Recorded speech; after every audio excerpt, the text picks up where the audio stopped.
How do you define the role and responsibility of a school board member?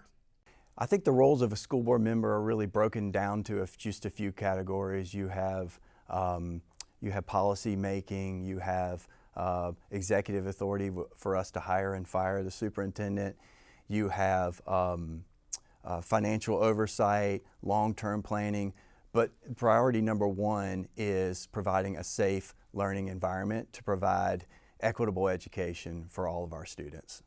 What are the educational gaps or weaknesses in your district? That's a great question. I think historically what we've had a problem with is not teaching to the state standards as well as we could.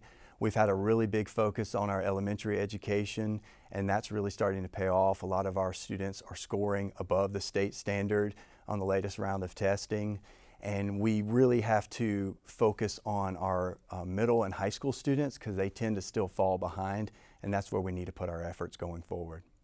How should a school district address underperforming schools?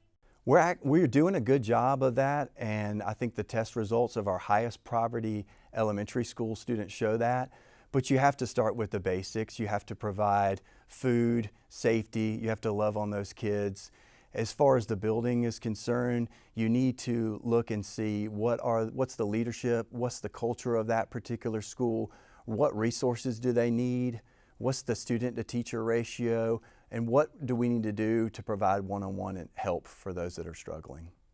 What in your background leads you to believe that you would be an effective school board member?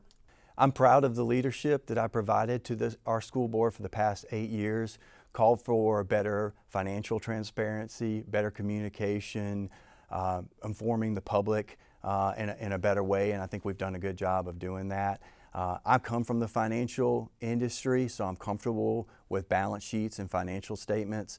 I've called for a facility study of our district, and I really want to see that follow through because I want us to preserve the infrastructure that we have for future generations, and I look forward to carrying out that task.